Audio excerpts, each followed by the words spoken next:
How's everyone doing? Today I have a Blu-ray collection update with 6 pickups. And if you've seen any of these movies, definitely let me know what you think of them. And let me know which one of these is your favorite as well. Leave me those comments down below.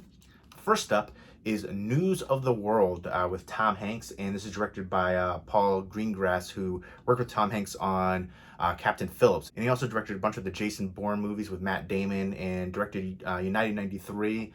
So I think he's a very talented director, and I think he did a good job here as well. If you're into dramatic westerns, I would definitely recommend News of the World. I think the trailers kind of misrepresented it a bit to make it seem like it was more action-oriented, and that's not the case here. There are a few action scenes, shootouts, and stuff like that, but overall it plays up on the dramatic effect. It is very dramatically paced, but I think the two leads here really work well, and that's the driving force of this film. And I like how they interact, and they had really good chemistry, which shined through the movie. It's basically right after the Civil War. Tom Hanks is Captain Kidd, not to be confused with the pirate. His name is Captain Jefferson Kyle Kidd, and he goes around different places and tells the news from around the country. And people pay for that. I think it's like 10 cents. And I thought it was actually really interesting to do, and he explains why he does it later in the movie, and his story kind of unravels as the film progresses. But basically, right from the beginning, he comes across this young girl, 10-year-old girl, who was kidnapped by the Kiowa people, who are Native Americans, and they essentially killed her family, but then raised her. So she's kind of brainwashed and doesn't realize, about her original family, and she thinks she is Kiowa. So from there, Tom Hanks sets out to return her to her aunt and uncle down in Texas. It's going to be a long journey, and they have to cross, hundreds of miles. And across their journey, they come across nefarious people who are trying to get her, and then she doesn't want to go there anyways. So it's all kinds of tension and dramatic things going on here. I thought the cinematography was amazing, and the set pieces were really well designed too. It definitely felt authentic to the time, and I think the leads here were, again, the driving force. If you're looking for more action-oriented westerns, you might not enjoy this one quite as much. But again, if you're into dramatic westerns, I think you would definitely enjoy this one. It's very emotionally moving, and I will say the ending was a bit formulaic, how it plays out. But still, it is an emotional journey, and it's very well shot, acted, from every technical aspect here too. Phenomenal. It just goes to show you how dangerous the times were, during that period, right after the Civil War. Texas refusing to, get rid of slavery, and the president, kind of like forcing them to, and just all the people down there who didn't want to and who were just against that. And just, besides people, you also have the conditions at the time too. You see a big, like dust storm, which I couldn't imagine going through. Apparently that still goes on down there. I was actually born in Texas, but luckily I don't remember any dust storms or anything like that. But that seems terrifying. It seems like a scene out of The Mummy. But I definitely think the cinematography was amazing in here. The set pieces too, really well shot, and one that I thought was very moving. I'm a big fan of westerns, so I definitely like to see that time period. And I'm a big fan of Tom Hanks. Let me know what your favorite Tom Hanks movie is. I feel like the top two are going to be, Forrest Gump and Saving Private Ryan. For me, Road to Perdition, I think, is one that's very underrated. I love the heck out of that movie. He's been in a ton of amazing films. And I think he works well with Paul Greengrass. I'd like to see them team up again together. Maybe throw Matt Damon in there too, since Paul Greengrass likes to work with him. But I would definitely recommend this one if you're into dramatic westerns. Again, I was really surprised by the young actress. I thought she did a really good job. Her name is Helena Zengel, and she definitely held her own with Tom Hanks, an acting legend right here. So again, that was important that they had that chemistry, because the majority of the film is, them just interacting together and, going back and forth. And she doesn't really speak English very well. She's actually, German descendant.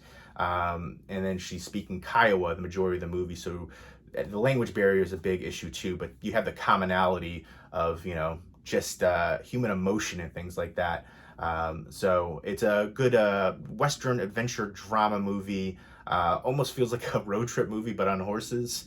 And so Tom Hanks as Captain Jefferson Kyle Kidd has all these newspapers and he's reading the news to everybody. Instead of turning on the news every night to see not just local news, but news around the country that you might not have heard of before, Tom Hanks is there to read it to a crowd of people and everybody's enthralled and looking to hear what's going on in the world. I think that's pretty cool and unique to see that. I really haven't thought about that or heard about that before. And hence the title, News of the World, right there. You get to see how wild the Wild West really is. And let me know what your favorite Western movie of all time is. I think there's actually been some really good modern Westerns, so definitely let me know what your favorite modern Western movie is too. Hateful Eight is definitely one that I absolutely love. The True Grit remake was really good. Bone Tomahawk is a rare horror Western. You don't really see a lot of Western horror movies out there. The Burrowers is another one that I feel like is really underrated. Nobody ever talks about. That was a really interesting creature feature Western horror movie. But Bone Tomahawk, brutal ending. And great to see a Western horror. We need more Western horror movies, but there's been some really good modern ones too. Again, horror is my all-time favorite genre, but Western is probably third. I like sci-fi a lot, but Western has become one of my favorite genres now. Overall, it is an emotional journey that I would definitely recommend checking out, and a great release from Universal, some good special features on here. Next up from Sony is Monster Hunter. This is apparently based off of a video game, which I've never seen or heard of, but it feels like a video game watching this. I feel like the plot is secondary, and it's all about, kicking butt against giant monsters and crazy spider monsters and dragons and all kinds of, almost like there's one character that looks like a triceratops, but at the beginning I thought it was going to be like the dune worms or the worms from, Beetlejuice or Tremors or something like that. It seemed like that initially, but then he pops out and it looks like a triceratops with the head right there. But it's Mila Jovovich and Tony Jaa are the two leads here, and they're in this weird alternate world. You also have Ron Perlman, Megan Good, T.I., but yeah, the majority of the movie is Mila Jovovich and Tony Jaa. And this is directed by Paul W.S. Anderson, who did a bunch of the Resident Evil movies and Three Musketeers, Event Horizon, which is my favorite from him. I love the heck out of that movie. Great sci-fi horror movie. But he likes to work with Mila Jovovich, all the Resident Evil movies, the Three Musketeers one, the newer one with her, now this one too. So, the visuals are eye-popping, but I will say that editing at times can be a bit frustrating. There's so many cuts, and it's just the different angles, and it seems a bit much. And she's in the army, and she's leading this troop trying to find a missing troop, so kind of like a rescue mission. And then a storm hits, and her troop gets sucked into this alternate world. And her name is Captain Artemis, which is very fitting if you know mythology. So obviously that was done on purpose. So she's thrown in there with her troops, and it's a fight to survive against these creatures, these spider creatures, this creature coming out of the sand. And then, later you see like a dragon creature. But essentially, it's set up where it's going to be her and then Tony Jaa. And Tony Jaa doesn't speak the same language as her. And Tony Jaa, amazing martial arts actor. Let me know your favorite Tony Jaa movie, and let me know your favorite modern martial arts action star. I feel like I've seen a lot of Tony Jaa movies, but not that many were good. The On Bak movies were good. Protector, but I've seen so many where I feel like his scenes were awesome with the fight scenes and the action sequences and stuff like that, but the movies overall weren't that good. I've seen so many with him, and I've just felt like, his talents could have been better utilized in a more well-conceived movie. But basically, again, the plot is secondary. It's all about the action. There's some good tension in here, and again, some dazzling visuals. And, Tony Jaa carrying that big old sword right there. I wish Ron Perlman and a few of the other actors, even T.I., I think T.I. is a very talented actor. I think it would have been a little bit better to have some more of that supporting cast there for a bit. Although at times it did remind me of like Robinson Crusoe on Mars, where, they're in this strange, different environment, and it's just, two people for a bit. So I did like that aspect. Robinson Crusoe on Mars is one of my all-time favorite movies. but good effects. The editing could have been improved a bit. I feel like you kind of know what you're getting yourself into with a Paul W.S. Anderson movie, especially his like modern movies. A lot of crazy visuals and explosions and fight sequences and lots of cuts and stuff though. And I thought the creature effects were awesome, especially again for the horde of giant spiders, which I absolutely love. Just the thought of that just freaks me the heck out. So I really enjoyed the aspects and all that they did as well, especially with T.I. and the scene with him. But, you know, the CGI overall was decent. I'm definitely going to be a practical effects guy forever, but I can appreciate when it's done correctly. And I thought the CG effects here overall were really good, and it was a visually stunning experience on home video. So it's basically all about their battle to survive this strange land and all the different crazy creatures there. And, you know, it's balls to the wall, over-the-top action. I think Milla Jovovich is really good with reactionary acting and fight sequences and stuff like that, but when she delivers certain lines, sometimes they fall a bit flat. I felt that was definitely the case here. I like Tony Jaa a lot, though, because even though he, you know, wasn't speaking English for most of it besides chocolate, you could see the emotion evoked from his facial expressions and stuff like that. So that was definitely something that, you know, added to it. Their chemistry together, you know, they're back and forth. They were fighting. They don't know if they could trust one another. Then, you know, they realize they have to trust one another if they want to survive and get out of here and return home. But again, I definitely wish Ron Perlman, T.I., and certain other characters would have been in there for a bit longer. They set it up where you could have a sequel for this. So if you're a fan of the movie, you know, who knows? If you're a fan of the video game, it's definitely not one of the better video game adapted films out there. Let me know what your favorite video game adapted films are. Paul W.S. Anderson actually directed the first Mortal Kombat movie too, speaking of. So that's fitting. I have a soft spot in my heart for the first Mortal Kombat movie. It's not necessarily great, but it's nostalgic for me. I remember seeing that in the movie theaters. The second one, not so much. I'm looking forward to the newer one though.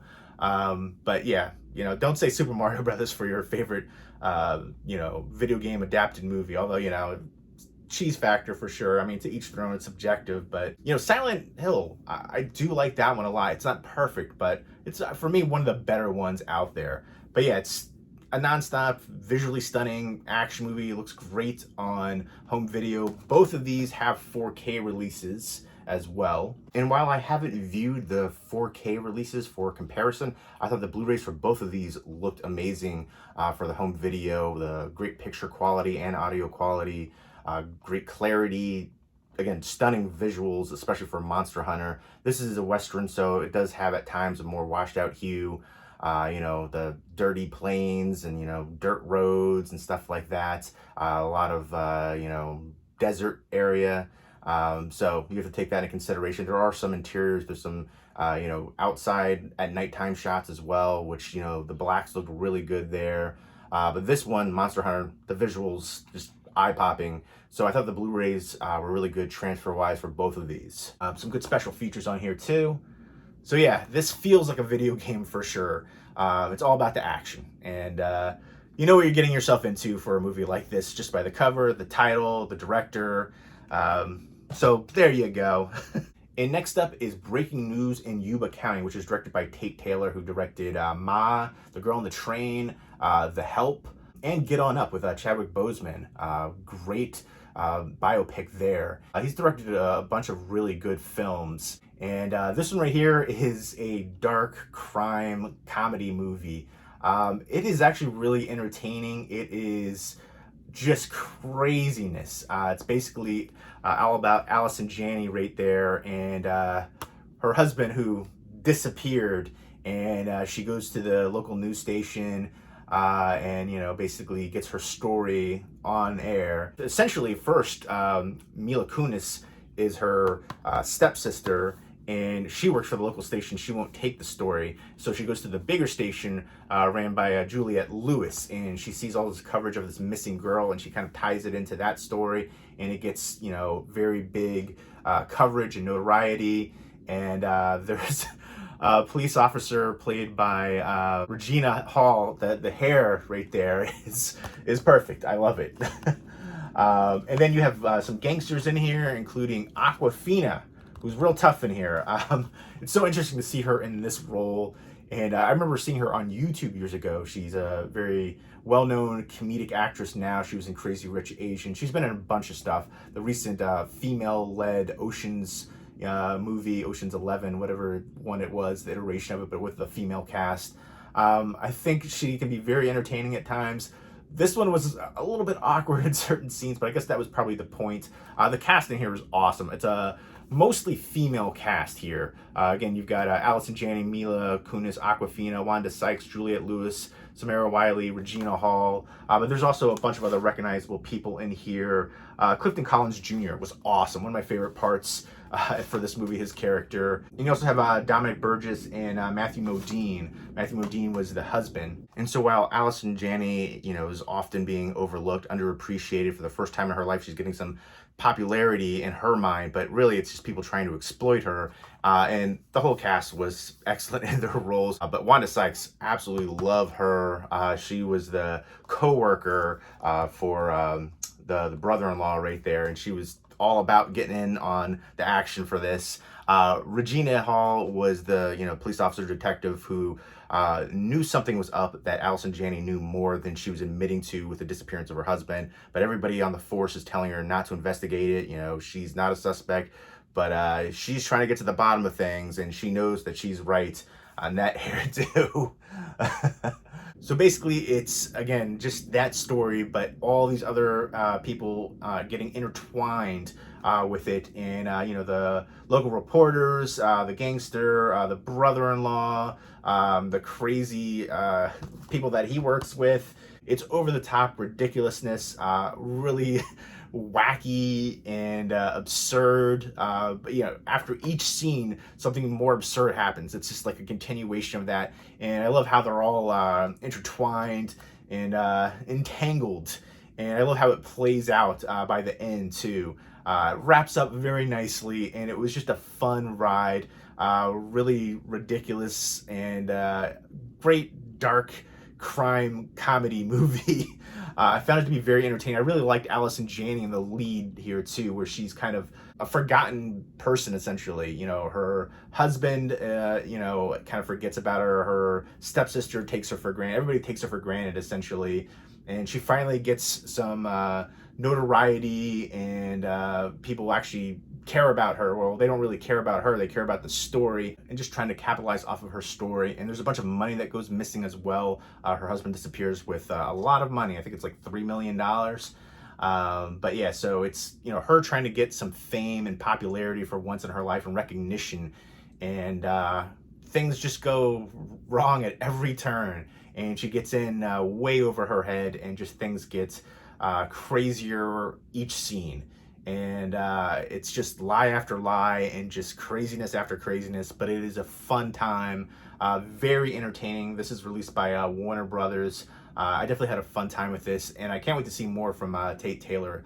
Very talented director, just a great ensemble cast here. But Allison Janney, to me, steals the show. Absolutely love her. I do like Clifton Collins a lot in his role too. I feel like he's played a few roles like that. Kind of a no-nonsense gangster hitman kind of guy in here. But such an absurdly entertaining movie. Breaking news in Yuba County, a lot of fun. Next up from Universal is Horizon Line. This one is absurd, but not in a good way. There's so many scenes where you just have to suspend disbelief, but you can only do it so much. And this one is not one that I enjoyed. I didn't like any of the characters, essentially, except for Keith David, who is the pilot who has a heart attack, right in the beginning of this flight with this ex-couple right there. So they basically have to, figure out how to fly this plane, and there's some storms coming in, and that's essentially the crux of this film. Keith David, most notably known for being in They Live, and then John Carpenter's The Thing, Childs. That's the Japanese poster for John Carpenter's The Thing right there, my all-time favorite movie. So I definitely liked seeing him in here. I just wish he was in here for longer. Initially, I was interested in this movie because it says from the creators of 10 Cloverfield Lane and The Shallows, which I enjoy the heck out of both of those movies. The Shallows, to me, is my favorite shark attack movie since Jaws. Let me know what your favorite shark attack movie is outside of Jaws. I thought it was a tremendous character-driven shark attack movie. Blake Lively was amazing in it, and 10 Cloverfield Lane was awesome in the Cloverfield universe. So that definitely caught my eye, and I do like Allison Williams. She was amazing in Get Out. Unfortunately, you know, she wasn't quite as good here, but you can only do so much with what you have to work with. I thought she was good with reactionary acting, especially towards the end.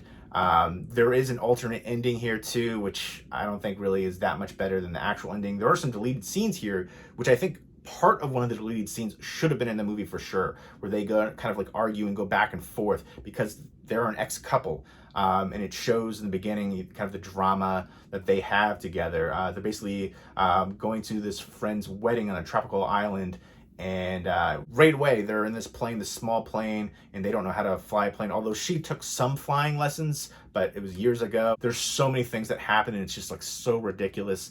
And the suspending of the disbelief, you can only do it so much. And then I felt like they should have played up the dramatic elements with them arguing and their, you know, relationship woes and stuff like that. And it really wasn't played up. It was in one of the deleted scenes that they cut out. Obviously deleted scene. But I felt like they should have left that part in. That deleted scene actually was a longer scene, and it had other stuff that happened. And I'm glad they didn't put that other stuff in, because it would have been way too much.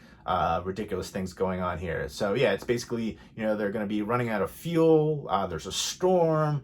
They don't know how to fly or land the plane. They don't know what to do. They're freaking out.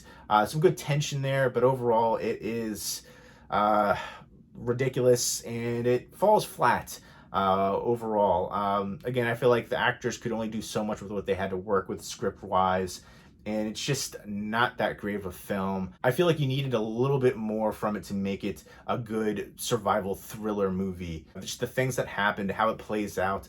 I feel like we've seen things like this before, but done better. It felt generic in that regard, and formulaic, and it was too safe and too much absurdity, and not in an entertaining way. But I still like Allison Williams, and I'd like to see her in more things. I think she was in a TV show, Lena Dunham's Girls, which I've never seen, but I remember her from Get Out, which was such a phenomenal movie, and she was excellent in that role. So you've got people, you know, climbing on the plane while the plane is flying around, you know, getting banged around out there, and that happens multiple times. People have injuries, all the different things going on. It's just, come on now.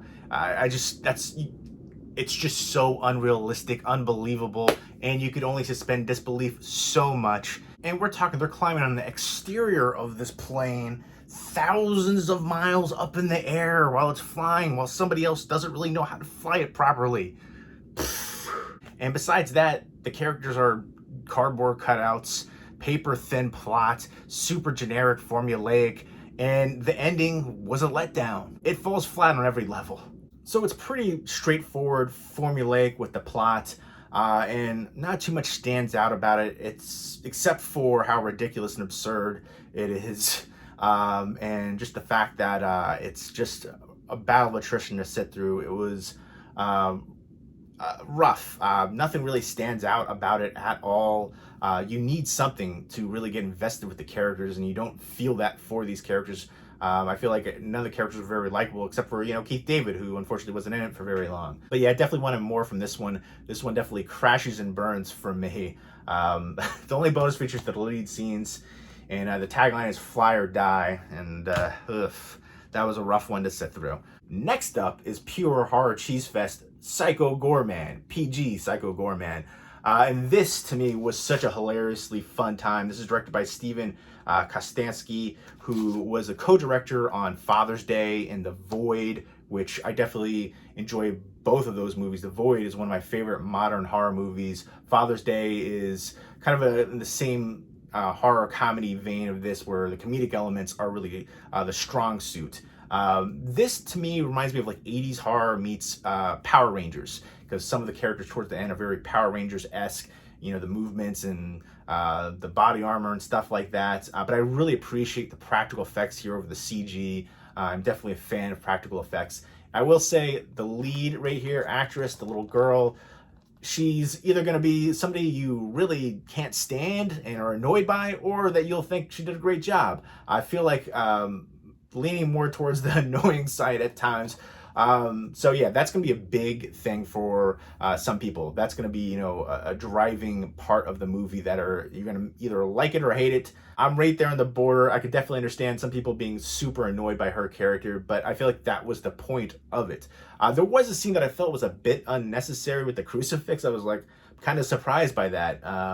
But I thought it was a really fun time overall. It's basically about these two little kids who are playing this crazy game that they made up, and they're digging a hole in the backyard, and they find this like gem. You know, at first they find the gem, they take it out, and then they go to bed, and then Psycho Goreman wakes up. He's this alien monster that wants to destroy the universe essentially and take over the universe, and the gem controls him. So they basically find him the next day, and they make him do anything that they want, essentially what she wants, because she has it and she's controlling him. So, you know, you see people getting killed. You find out that there's this society of intergalactic foes and supposed, you know, friends of Psycho Goreman. And that plays into part here. And there's also some family drama with the parents, which at times was a bit absurd, but again, that plays into this one. It's a horror comedy movie. I definitely wanted more gore from Psycho Goreman, it's in the title, but it does have some, and I feel like the comedic aspects were really the driving force here. I thought it was a fun time. They essentially are, you know, hanging out with Psycho Goreman. They become friends with them, and I love the dialogue in here. Hunky boys, all the different little quips and lines. Absolutely hilarious. You know, he's learning about Earth and their culture and everything like that, and you know, playing the games with him, and the brain, the one friend that gets turned into a brain, absolutely hilarious, and all the different, you know, characters and creatures as well. Very creative. Again, the practical effects are awesome here. And this has over 2 hours of special features. This is from RLJ Entertainment, and this is a Shudder film. And I like the slipcover, and it has reversible artwork as well. I already reversed it, so that is pretty cool. This is, again, a cheesy fun time. If you like 80s horror comedy movies, I think you'll enjoy this one. Again, it's like an 80s horror movie meets Power Rangers with some of the characters and the look, especially the Knight character. But Psycho Goreman is awesome. And again, a big part of the enjoyment for this movie is going to be whether or not you can stand little Mimi right there, the lead actress. But she's supposed to be annoying. That's her character. So I think she did a good job in that aspect. But at times it can be a bit much. But yeah, it is such a crazy, ridiculous, fun time. I think this is destined to be a cult classic. I enjoyed the heck out of this one. You can see the Knight character right there on the spine. And then the Psycho Goreman up there too. I love that, actually, right on the spine. I've just noticed that. That is super cool. So if you have it on the bookshelf, you can pull it right out. You can see that. I think that's really neat. But yeah, just a over-the-top, ridiculous, fun time. Great practical effects, great dialogue. Great cheesy horror comedy movie that I would definitely recommend checking out. Next up from the Paramount Presents line is Love Story with Alan McGraw and Ryan O'Neal. I've heard so much about this movie. The tagline, I think, is just as famous as the movie itself. And there's right there, and it's love means never having to say you're sorry. I'm sorry I watched this movie. I don't understand the appeal for this movie. It's considered to be one of the best romance movies of all time. A timeless classic, and I do not see it like that. I felt like it was just generic drivel. Nothing really stands out about this movie. We've seen the same scenario so many times and done better, and at times the leads can be hard to root for. I actually really liked Ally McGraw. I feel like maybe some people might not, because her character is a bit abrasive in the beginning. And then Ryan O'Neal is this kind of like a rich kid. He's a hockey player. He's at Harvard, and he meets Al McGraw in the library, and she's at Vassar. So it's a, you know, a social thing. His parents, especially the father, doesn't approve of their relationship. And, you know, she's from working class, and he's, you know, upper class. and there's a whole hall dedicated, with his last name and stuff, and so basically that is a big issue. So he gets disowned because he decides to be with her, and eventually marries her, and of course there is something tragic that happens, and it does pull at the heartstrings a bit, but I feel like we've seen so many movies like this with the same scenario, just done better. I guess if you are a fan, you'll definitely enjoy this release though. Some great special features on here, including Leonard Maltin talking about the film. I could listen to Leonard Maltin talk about anything. Great film critic, and knows the history of so much. Really, I actually follow him on Instagram and his daughter as well. Really enjoy hearing him talk about films, but some good special features here. And this is directed by Arthur Hiller, who directed The Hospital with George C. Scott, was one I really enjoyed. He worked with Richard Pryor a few times, Silver Streak, See No Evil, Hear No Evil, did a bunch of really good films, In-Laws. He directed The Babe as well, with John Goodman playing Babe Ruth. But yeah, to me, they're, the opposite backgrounds, the different social status and things like that. They play that up in the beginning. And I just really, I liked her performance, but I didn't care for him that much. I think the score was really good here. I think that was the driving force for this film. And that definitely heightens the emotions in certain scenes. But overall, I don't know, I wanted more from it. Didn't really stand out. I guess during that time period, 1970, people were looking for an escape, everything going on in the world, Vietnam and things like that. So in the beginning, it's all about, the issue with the different backgrounds and the social status. And then the middle of the movie is them building their life together, and different, dramatic elements there of, arguments and stuff. And then at the end, I feel like it happens too quickly. It's the tragic issue that happens.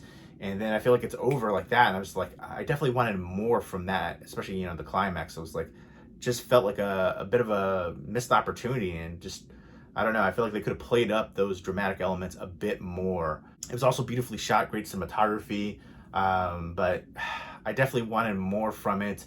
The chemistry, I feel like the chemistry wasn't even that great. I do like Alan McGraw a bit, so I think that was a big part of why I was able to tolerate it as much as I did. But overall, it was pretty generic story-wise. Nothing that stand out, or something that we haven't seen, in my opinion, done better. The score, the tagline, cinematography, those were great. But otherwise, I don't think it's a timeless classic. One of the greatest romance stories of all time. I don't think that at all. I'm not the biggest romance movie guy, but there are some that I enjoy. I feel like the tropes, it's sometimes they lay it on a bit thick. Other genres I'm a bit more forgiving. Horror especially, the tropes there, again, it's my favorite genre, so I can forgive it a little bit more. For ones that I'm not that big of a favorite of the genre-wise, it's a bit irking and irritating, which was definitely the case here. This is the 50th anniversary edition. There's new 4K transfer. It was nominated for 7 Academy Awards, including Best Picture. So yeah, they say it's timeless. For me, I didn't think it was anything special, and I can only imagine that it was just the time that it came out. It was a product of its time. I love the slipcover though. I love what Paramount Presents does with the slipcovers, where it has that gatefold original poster artwork, which I think is awesome. I definitely enjoy that. And they constantly mentioned that it was based off the Eric Siegel book, the year's #1 bestseller. And Eric Siegel based the lead character of Oliver on 2 roommates that he met at Harvard, Tommy Lee Jones and Al Gore. And Tommy Lee Jones and Al Gore were actual roommates in Harvard. Tommy Lee Jones played on the Harvard football team in the 1968 undefeated season, and had the really big game against Yale, one of the biggest Ivy League football games ever. And Love Story was Tommy Lee Jones's acting debut, or film debut. He had done some stage plays and stuff before, but it was the first time he's been in a movie. And again, it was kind of from the help from Eric Siegel, since he based the lead character on part of Tommy Lee Jones, who he met at Harvard. And there's actually an error for the special features in here. The TCM introduction by Ben Mankiewicz, he talks about Robert Evans, who was producer at Paramount, and also later married Ally McGraw. But he said that he passed away at the incorrect date. Robert Evans only passed away 2019 October. But I think in there, I want to say he said 89. I remember I stopped. I was like, I don't think that's accurate, because I remember him passing away recently. You know, The Kid Stays in the Picture, a great producer, Rosemary's Baby, a ton of great films, a legend. And I remember looking it up. I was like, yeah, that's wrong. And I, you know, played it back and make sure I didn't hear it incorrectly, you know, put the subtitles on. But that was an error, and I'm shocked at that too. So I feel like sometimes I've seen some errors in special features, and I did see another error recently on a special feature, and it was from Oliver Stone, the director, and it was for the movie The Doors, and he was talking about Val Kilmer and how he was in the movie Weird Science, except he wasn't in real Weird Science. He was in Real Genius, which is what I assume he was thinking of. But for whatever reason, these errors weren't caught on the quality control. The error for the TCM introduction for Love Story and the error for The Doors. And you would think that they would, you know, view it, check it out, but maybe, you know, it's a verbal slip, it's an error, and maybe the people watching it, they've been editing and doing stuff for a long time, so it just kind of goes by and slips through. But I caught both of those right away, and I don't know, maybe they should hire me for quality control, but I thought both of those were kind of glaring. You know, just a quick edit and that's it. Or you could just redo it, you know, maybe somebody on set, there had been more than, you know, one camera person there, right? So I was kind of surprised at these errors, especially so glaring. But yeah, Alan McGraw was married to Robert Evans for a bit, Steve McQueen for a bit as well. It does have a, you know, decent supporting cast for what you see them in brief scenes, John Marley and Ray Milland. And this is produced by Howard G. Minsky. But yeah, I feel like the tagline is better than the movie itself. But even the tagline is a bit flawed, but I still like it. I feel like I've heard so many people say it before. But definitely let me know what your favorite romance movie is of all time. I liked Alan McGraw a lot, but I definitely wanted more from Ryan O'Neal. Again, I didn't think that either one of their characters were that great, that appealing, that interesting, where you get so invested. I don't know. It was hard to root for either one of them. The story didn't really stand out. You know, they're kind of struggling a bit. She's working while he's going to law school, and, you know, they have some, you know, arguments here and there, and then, you know, tragedy happens, and I felt like it was formulaic, generic, drivel. I don't understand the appeal and love for this movie. I just don't get it. But if you're a fan, an amazing release for it. I'll go ahead and show you. It does come with a digital copy as well. I like the clear case. The slipcover is awesome. You get the disc artwork. You get interior artwork as well, where you have a quote. And the quote right here is from Leonard Moulton. Love stories meant to entertain an audience, give them a good cry. It worked then and still works today. I guess if you're really invested in the characters, you will get some emotions out of it. To me, it just doesn't stand out. Romance is not my favorite genre. Let me know some good romance movies to check out. I do like some rom-coms, but to me, this one falls flat on pretty much every level outside of the score. The score was my favorite part of this by far. And actually, it did win for Best Original Score in 1970. So that was well-deserved. I just see that in the tiny little print right there. So out of the 7 Academy Awards, that's what it won for. Deservedly so in that regard. But it was nominated for, you know, Best Picture, Best Actor, Best Actress, Best Supporting Actor, Best Director, Best Writing. So yeah, just a lot of nominations here, but deservedly only won for the Best Musical Score right here. So again, if you're a fan of the film, you'll definitely enjoy that. And they're numbered, each one of the Paramount Presents line. So if you collect them all, you can line them up. I always like that aspect. But great release for an average romance movie, in my opinion. But there you go. Those are the 6 pickups. If you've seen any of these Blu-rays, definitely let me know what you think of them, and let me know which one of these is your favorite as well. Leave me those comments down below. Hope everyone's doing well. Take care.